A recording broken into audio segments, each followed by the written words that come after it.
My name is Julie Burkhart, and for over 7 years I worked for Dr. George Tiller. He was an abortion provider in Wichita, Kansas.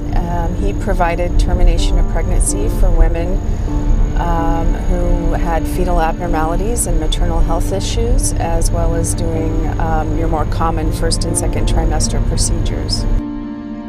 In the summer of 1991, groups like Operation Rescue, Lambs of Christ, I think some of the Army of God folks were involved.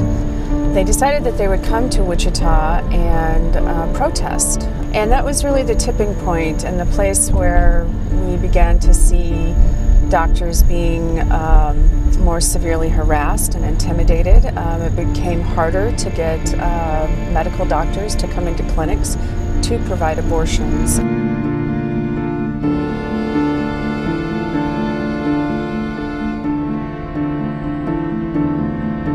The ultimate result for our clinic, we shut down in 1993, just 2 years after the Summer of Mercy. And the other clinic shut down it was about 2004, 2005.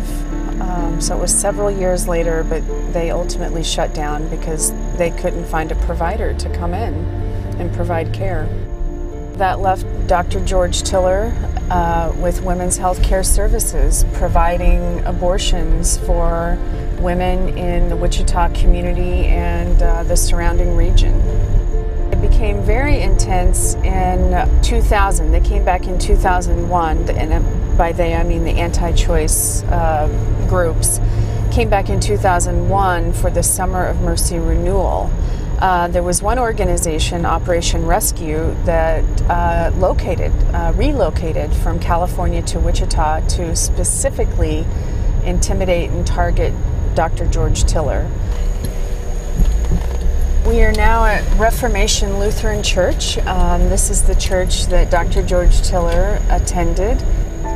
On May 31st of 2009, a gunman who had actually been stalking him for about 8 months or so came into his church and shot him point blank in the head. Up here is Dr. Tiller's old clinic, Women's Health Care Services. And after his assassination, the clinic closed, and it has been closed since that time. So it's vacant, as you can see. There are 3 clinics right now where a woman can go to get an abortion in the state of Kansas. They're all in Kansas City. So if you're a woman living in Wichita, you would have to drive approximately 200 miles, either to Kansas City or Oklahoma, to have an abortion. So the real-time cost for a woman wanting an abortion from Wichita is going to be about $1,000 to $1,500 when you factor in transportation, child care, time off work, overnight lodging potentially. So that really puts an additional burden on women from this community. We look at it from a public health issue, a public safety issue, that if women are not being afforded these rights, then that puts a great strain on our society, and it puts a strain on the health and safety of women and their families.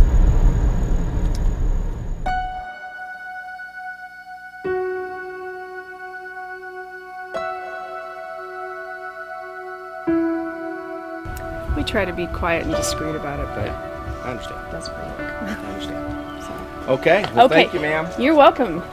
We're honored that we could be here today in your home to talk about this and to talk a little bit more about a vision that we've had for quite a while now. So Trust Women was founded out of my work with Dr. Tiller out of Pro Can Do. If you look at services or the lack thereof that women have in this part of the country, in the Midwest and the South, if you put it up on a map, they don't have it. You know, we have clinics that are going away. We have doctors who are going away. People being harassed and intimidated into silence. And we took a look at that and felt like You know, if you are a woman living in this part of the country, in the Midwest and the South, you deserve the same rights, the same access that a woman in California or in New England has. Why should we not be afforded those same rights? It's un-American is what we felt.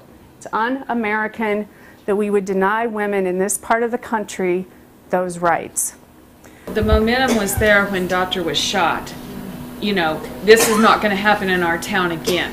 Yes, it can happen and probably will happen in a town again until people rally around and say you're not going to be the bullies anymore. I know that this is a heavy lift. This is a heavy lift, and I think getting this done and opening the doors to a reproductive facility will be probably one of the most difficult things that I've ever undertaken in my life.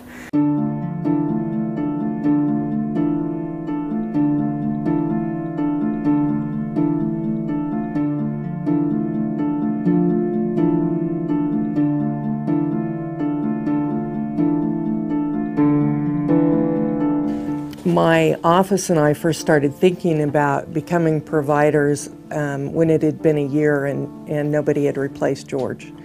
It was so frustrating when a year after Dr. Tiller's murder, nobody had come forth to start abortion services again in our city. And I was having more and more of my own patients who were having to leave the state or travel 3 hours up to Kansas City to get care.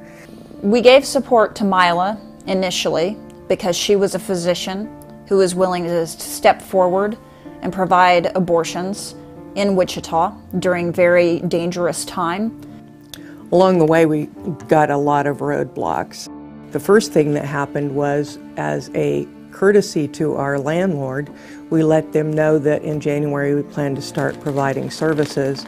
So they kindly let all of the people in Operation Rescue know, and Kansas Coalition for Life, and we started getting the protests at that point.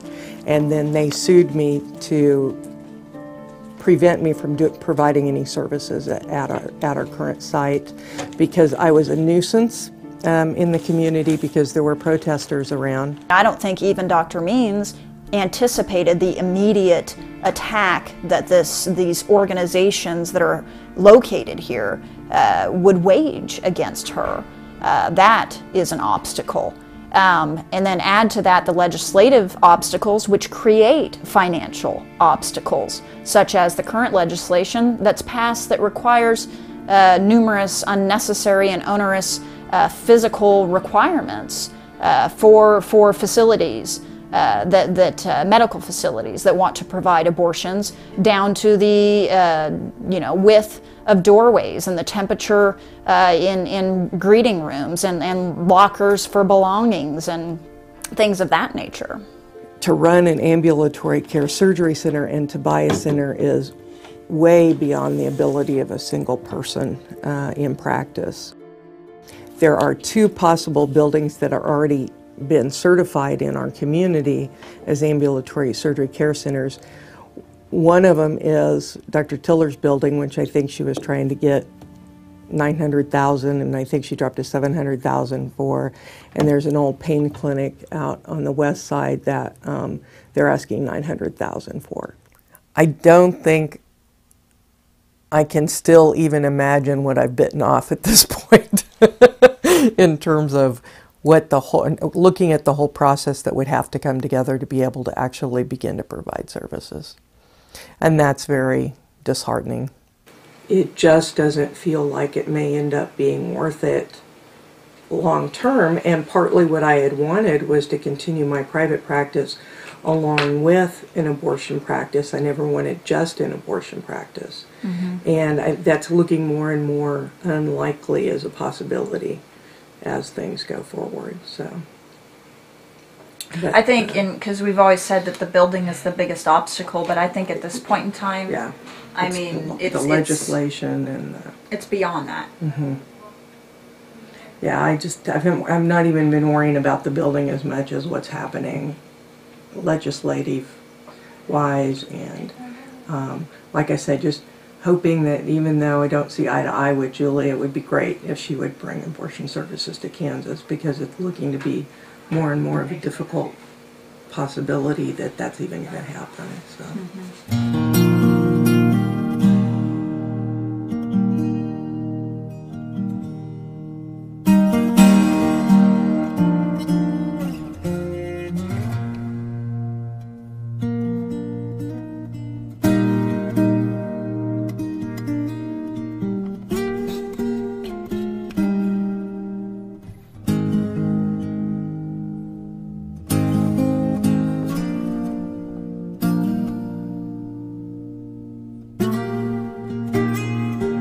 The walls of that clinic were literally covered. Almost every square usable inch of the walls were covered with thank you letters from those women and their families. And down in the lower level in the basement, there were boxes and boxes and boxes of letters that hadn't been framed and put up. So I think nobody can speak more eloquently of the relationship that he had with them than the women themselves, and that is archived forever in those letters. I really enjoyed what I did up until the point where the government started harassing us. Oh, it's horrible. I mean, it's like, yeah, I mean, basically we're criminalized. I mean, that didn't happen right away.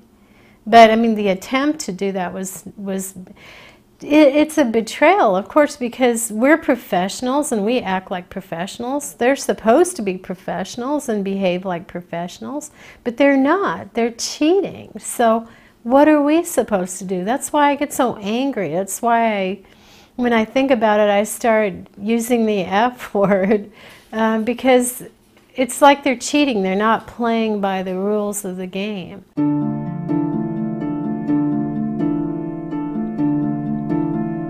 I haven't worked for Dr. Tiller for a long time, obviously, a number of years. And I haven't provided an abortion in over 10 years. But the state of Kansas is looking at records of mine that are over 8 years old and pertain to people who are not residents of the state, with one or two exceptions, or no longer even in the state. And they're addressing for the umpteenth time a complaint by an anti-abortion felon who works for Operation Rescue. So they're expending state dollars investigating a complaint by a terrorist, someone who went to prison in California for trying to bomb a clinic.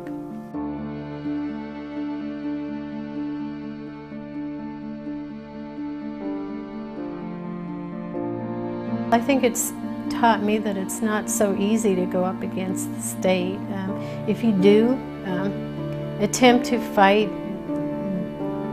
what is supposed to be a fair system, don't be naive about what you're doing, and don't do it alone. You should do it in a group.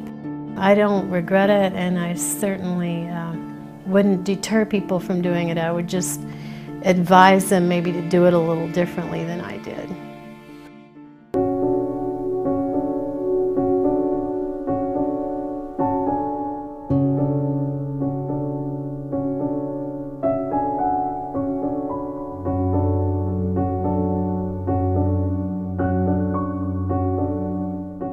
It was not a gradual thing. It was being hit by a sledgehammer. This was 28 weeks in the pregnancy.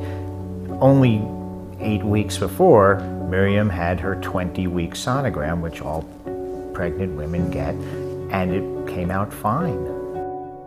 There was a problem we later found out with the brain. It's called a vein of Galen malformation, where part of the brain didn't form, and the blood wasn't moving the way it should. It had affected the lungs and the heart. And it was clear when this person did the sonogram and looked at the way things were moving internally that there were some major problems.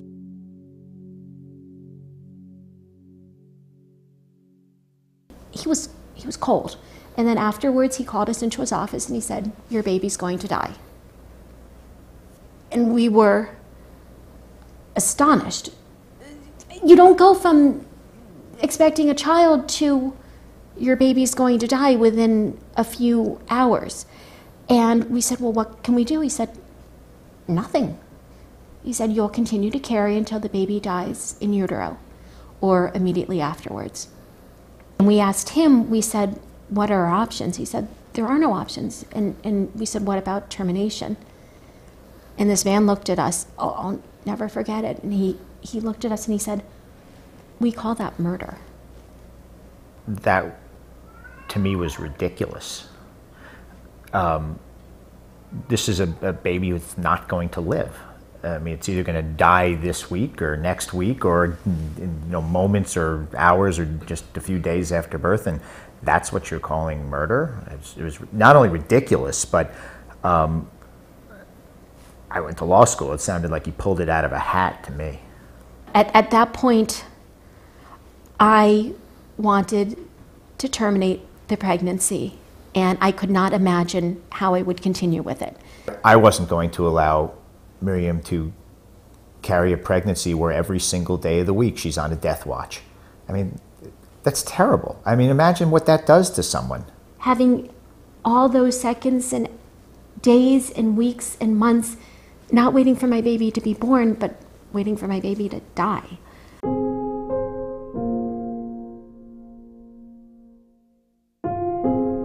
How can someone impose that on another person? If you don't believe that, fine, don't terminate the pregnancy. If you have a child that's fatally ill and won't make it, and you want to continue the pregnancy and go through that process, I respect someone else's decision to do that, but I wish they would respect mine to make a different decision. We looked at it as ending a tragedy and moving on.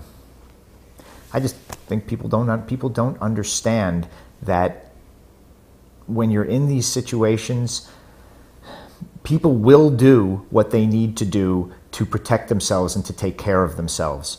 And if the laws don't reflect that, people are gonna die.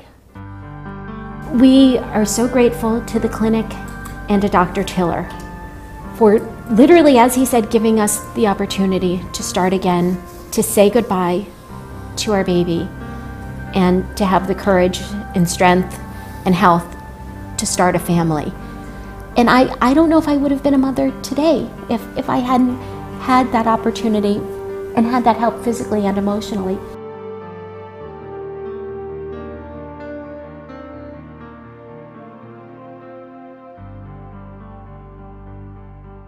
This is one of several buildings that we've been looking at and that we're considering for a women's reproductive health care facility. The fundraising is going okay. I won't say it's stellar.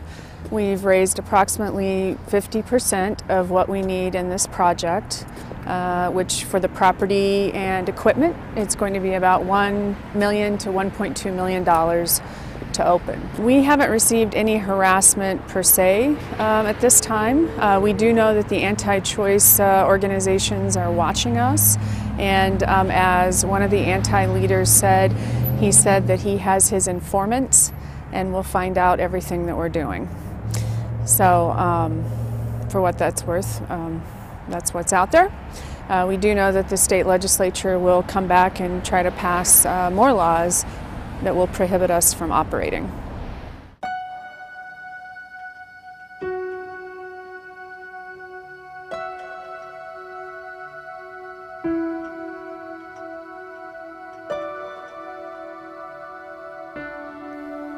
I don't know where we're going to be.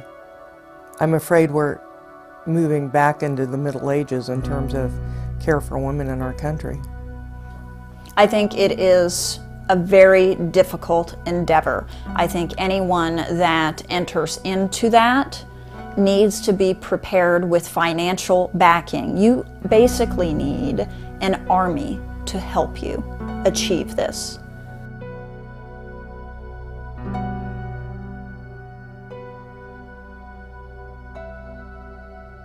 This last August of 2012, we purchased Dr. Tiller's former clinic, the clinic we're in today, his old clinic, Women's Healthcare Services.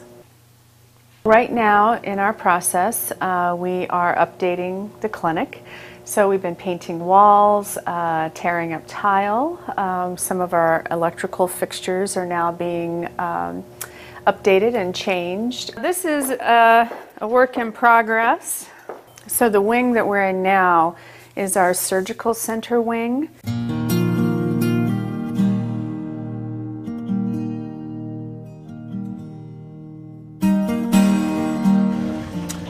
I'm still in a little shock and disbelief. So, yeah, so we've got our hurdles ahead of us, I know, but I want today to be about what we've done here and what we can do for the women of this area.